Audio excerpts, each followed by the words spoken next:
Happy anniversary, Mark. Two people knew the combination to that safe. The guy who hired us. And the girl. She could be miles away by now. She's still in the house. Happy anniversary. Happy anniversary.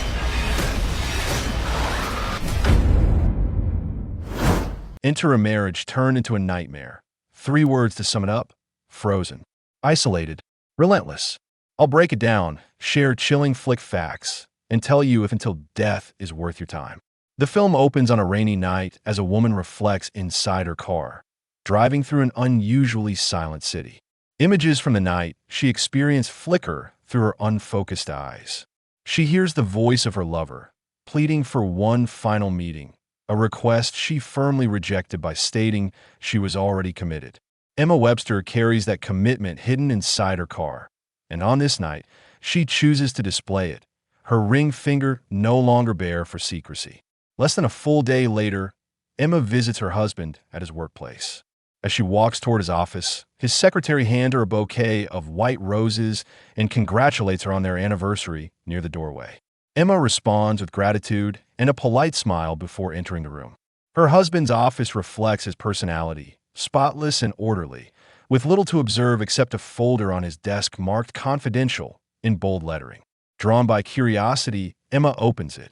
A cry for help, her own voice, echoes in her mind as she holds a photograph between her fingers. At that moment, a sharply dressed man in gray tones steps inside, addressing her with an overly affectionate nickname. Mark Webster, her husband, stands before her in a suit and tie, an attorney by profession. Aware of the file and its contents, Emma voices her outrage. What kind of husband would attempt to work on the parole of the man who assaulted his wife? Her anguish means little to Mark, whose focus lies solely on preserving his lifestyle. Unable to win the argument, Emma follows him as they prepare to go out for dinner. At the elevator, her breath catches when another man steps inside behind them. It is the same man she left the night before, Tom, as Mark casually refers to him. Tom respectfully addresses Mark as Sir. After dinner, while savoring an expensive wine, Mark presents Emma with a box matching the color of her velvet dress. The same color dominates much of Mark's office. Inside is a steel necklace, custom-made for her, chosen to commemorate their 11th anniversary. Emma offers a restrained compliment and a faint smile. At that moment, a woman nearby gasps with joy and thanks her partner excitedly. Mark gestures toward her, commenting that Emma once reacted the same way years ago. Ignoring the remark, Emma pulls an envelope from her purse and slides it across the table. Inside are Super Bowl tickets for Mark's favorite team. Mark dismisses the gift outright, claiming the team will fail anyway. His blunt refusal instantly drains the pride from Emma's smile. After visiting the restroom, the couple prepares to leave the restaurant, but Mark has one more surprise planned.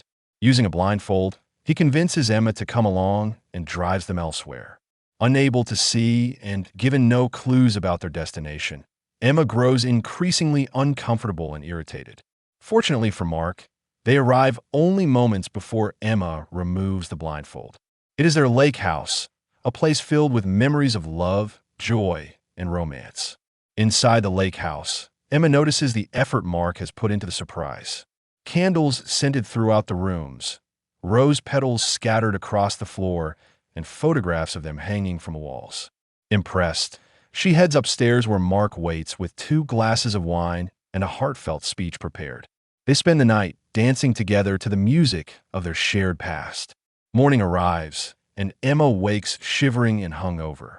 She slowly opens her eyes to see Mark already awake and fully dressed. Mark asks how she slept, though Emma suspects he does not expect an answer. She turns instead to get up. As she moves, Emma feels weight around her wrist. She looks down to see a chain about a foot long cuffed to her arm, with the other end secured to Mark's wrist. Horrified, she questions him. Mark does not respond. Instead, he raises a gun to his head and, after saying, "It's time to wake up," pulls the trigger. Emma gasps as his body collapses on her lap. Now chained to her husband's corpse, Emma desperately wants to remove the cuff and escape. Her situation is hopeless, stranded in a remote lake house during a harsh winter storm. The phone is dead, and the gun contained only the single bullet that killed Mark. Dragging his body into a closet in search of anything useful, Emma discovers a hidden vault concealed behind a white dress. Looking back at Mark, she realizes it is a wedding dress, while he is dressed like a groom. Instead of wearing the dress, Emma takes Mark's clothes and uses the gown to support his lifeless body so she can drag it. She finds no tools, nothing to help her. She wraps her feet in fabric for lack of shoes. As the house grows colder, Emma drags Mark outside and loads him into the car. Starting the engine, Emma warms her hands by the heater until the car sputters and dies. It is out of fuel. Checking the tank, she discovers the fuel line has been deliberately cut. Suddenly, she hears Mark's voice and gasps, instinctively turning toward him. She realizes the voice comes from the car speakers. The recording plays his cruel words, filled with arrogance, revenge, and disdain. With the car useless, Emma returns to the house. Exhausted from dragging the body and screaming in frustration, she collapses on the floor beside Mark. Refusing to surrender, she forces herself to stand again.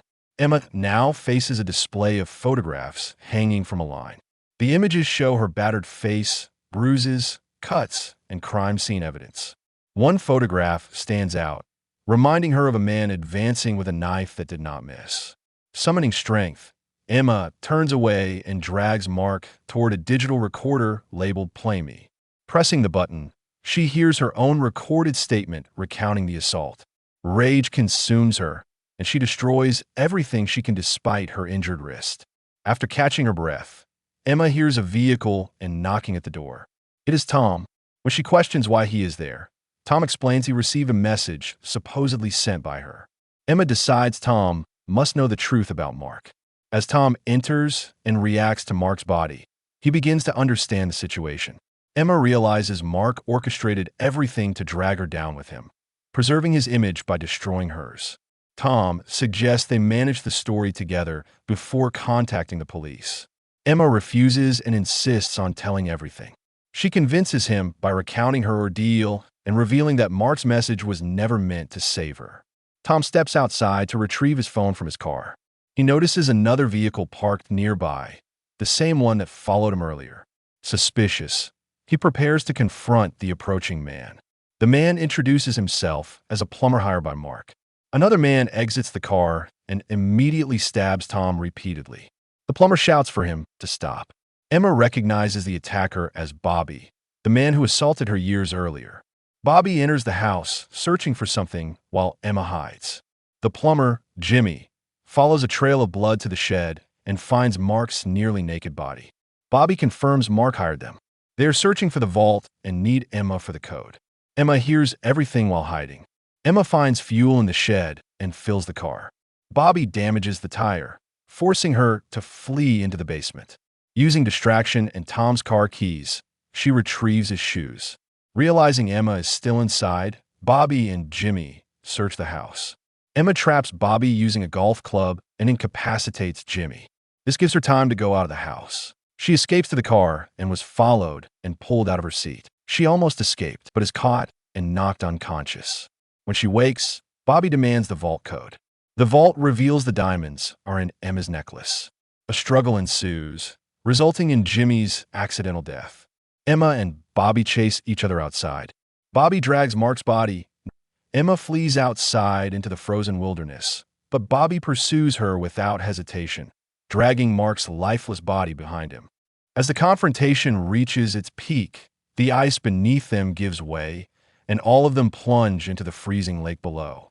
In the final moments, Emma manages to crawl out of the icy water, broken but alive, as distant sirens grow louder, signaling rescue at last and bringing the nightmare to a haunting close. Till Death isn't just a survival thriller. It's a brutal exploration of how control can persist long after a relationship ends. The film traps its protagonist in a frozen nightmare where love has curdled into coercion, and escape becomes both a physical and emotional battle. Abuse doesn't disappear when intimacy ends, it mutates. The handcuffs are more than a restraint. They're a symbol of guilt, manipulation, and unresolved trauma that refuses to let go. Survival here isn't heroic, it's desperate, and every choice forces a collision between morality and instinct. The film examines emotional imprisonment and coercive control, revealing how power can linger even in absence. Emma is chained not just to a body, but to a past relationship that still dictates her movement, her fear, and her decisions. Survival demands brutal compromises, stripping away moral comfort in favor of necessity. Flick fact number 1. Much of the tension is driven by practical cold effects rather than computer-generated, grounding the danger in physical pain and exhaustion. Flick fact number 2.